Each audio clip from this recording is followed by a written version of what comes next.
much. Well, a decision that came in the last 90 minutes from NHS England, a decision that children attending gender identity clinics will not be prescribed puberty blockers. NHS England say they've carefully considered the evidence review conducted by NICE, the National Institute of Clinical and Health Excellence, in 2020, and has identified and reviewed any further published evidence available to date. We've concluded there's not enough evidence to support the safety or effectiveness of these puberty blockers to make the treatment routinely available at this time. Now, this has obviously been a hotly debated area. Non-medics have had a lot to say about it, and medical professionals too. The government has welcomed this decision from NHS England this afternoon, calling it a landmark decision. Let's get to the bottom of what's going on under all of this. From Hannah Barnes, Associate Editor of The New Statesman and author of Time to Think, a book about the Tavistock's Gender Identity Service, the service that is closing imminently and has been the monopoly provider of gender dysphoria services here. Hannah, thank you so much for joining us. We're trying to get a head around exactly what's been decided this afternoon. Can you talk us through what the practice was and what is now changing? Sure.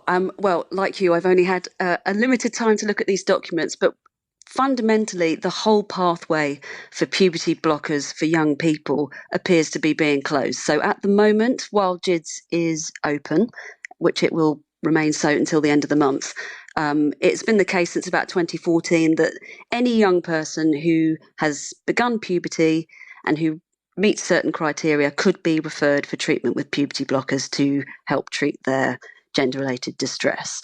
And they're referred to endocrinologists at either UCLH, University College London hospitals in London, or to endocrinologists in Leeds. Now, what it says today is that any young person currently on blockers who is being seen at GIDS or who has been referred to endocrinology teams but hasn't yet started will not be affected. But what will happen come April the 1st, when these new services that were mentioned in the bulletin open, is that no child will be referred for treatment with puberty blockers. And what they've confirmed today, so we've known this for a little while, that this was the intention of NHS England, but what it's confirmed today is that regardless of whether a research study to look at the impact of puberty blockers gets approval or not, there will be no puberty blockers on the NHS fundamentally. Right. Now, puberty blockers are not the only drug that are prescribed. There are cross-sex hormones as well. Is it all medical treatments for, say, trans teenagers that are being removed here, or are other treatments going to be given? No, we haven't had an update on hormones yet. Now, what we have heard today, though, is that for biological males wanting to transition to be trans women, often, they will have to take puberty blockers as part of that feminizing process until, they have genital surgery, unless and until. So puberty blockers will still be available in that context. So alongside gender affirming or cross-sex hormones for natal males, alongside estrogen in that case. But we haven't heard. It doesn't appear that hormones are affected, and they will still be available in adult clinics, which now a young person can attend from the age of 17. Right. I was going to ask you about the ages. What is a child for the purposes of today's statement? Do you know? That's an interesting question. So the new services are for under 17s. So that's a change that's happened in the last year or so, that adult clinics have come all in line together, because it was the case that some started at 18 and a couple started at 17. But this new shake-up, adult services will take referrals now from 17-year-olds. So this is under 17s that are affected by this. OK, thank you for that explanation. Now, Hannah, just very quickly, the process here, we have an inquiry. Hilary Cass produced an interim report. When was that? It must be almost 2 years ago. Was looking at really this whole area, very controversial area. Yeah. And we haven't had the full report. What is happening?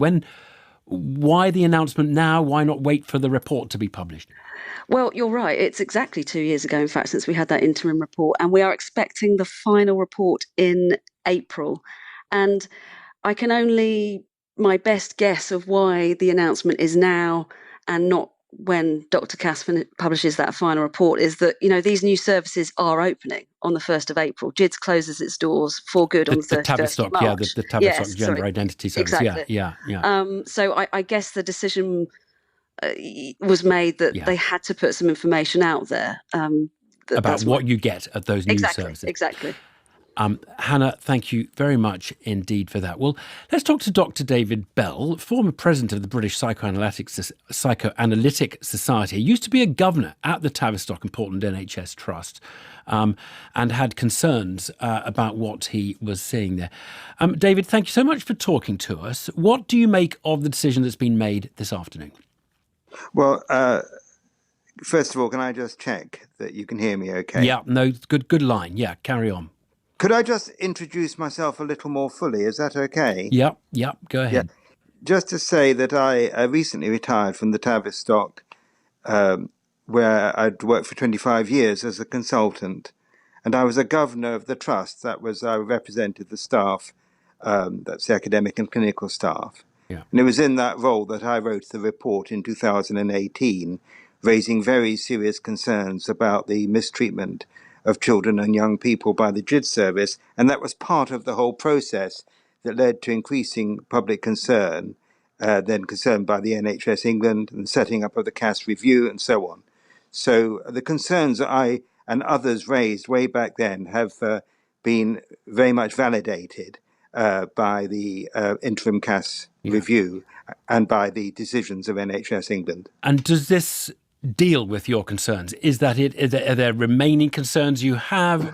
Obviously, a lot of the concerns built up around an absolute explosion in the number, particularly of teenage girls coming forward, and yes, there was a rather unexplained phenomenon. I think it's important to just set this in the context. Puberty blockade was being given, so that's preventing children going into puberty, in the context of a service that was providing, as CAS has well acknowledged, and so has the NHS, the wrong treatment. So it's not just that they were being given puberty blockers, is that for reasons that we understand to some extent, that is because of the inappropriate penetration of a kind of ideology that seemed to overwhelm ordinary clinical practice, that children and young people who presented with multiple problems, that is depression, histories of trauma, profound family disturbances, 35% autism or on the autistic spectrum, many just lost and alone, many had suffered serious problems at school and so on. All these problems were presenting as a problem of gender. And then that, as the CAS put it, overshadowed all the other problems that weren't addressed. And there was a rather crazy idea that if we trans these children, all the other problems will go away. So these children suffered in two ways. One, they got what we now realize is the wrong treatment, which has considerable risks. And two, the other problems that they had were not being addressed. Right. And we need to know that these children in the future will be properly looked after. There are also grave concerns about the 17 to 25-year-olds for whom we have similar concerns, but CAS wasn't able to address in her report, but has mentioned this problem. And David, as I understand it, this is actually reading from the Press Association copy. The NHS says children attending the new clinics will be supported by experts in neurodiversity, paediatrics and mental health, resulting in a holistic approach to care. So that is essentially what you're saying they should have been given, rather than a gender-focused approach or a gender-exclusive approach.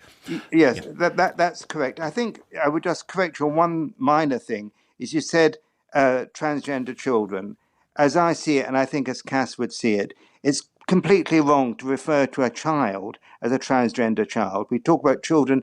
Okay, I thought I'd said I thought I said children identifying as transgender, but I might have. But what we say is these are children who are expressing their distress. And I understood you've made that point, and it is very clear, as you put it, as what your diagnosis is of that. Can I just ask you whether there is a danger, when you say it's not trans, it's not about gender, and we shouldn't have been treating gender, it's about all the other things, whether there are going to be children who are trans who are going to get told that you have to go through, a whole lot of things when actually the gender dysphoria is what their actual issue is.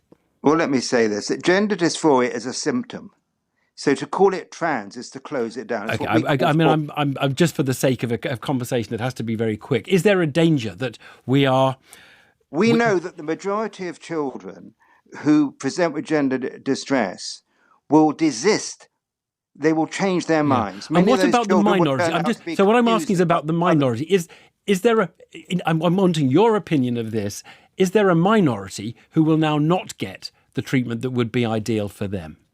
No, because we do not know what that treatment is without watching and waiting for at least a year or two to understand what's behind it all. So that's the wrong way of looking at it. Given that we know the majority of children will desist, it is much better for all that we watch, wait, and explore and understand rather than put them on a medical model. We now know that 80% of children, 98% of children who were put on puberty blockers were progressing to opposite sex hormones. That is because once you start them, you can't stop it. And that's what this ruling has recognized. You should not start them on this medical pathway, which is often irreversible and has long-term consequences, which we're still learning about, some of which are severe. They include bone mineralization, possibly effects on brain development, and so on. David So this Bell? has been a totally inappropriate treatment.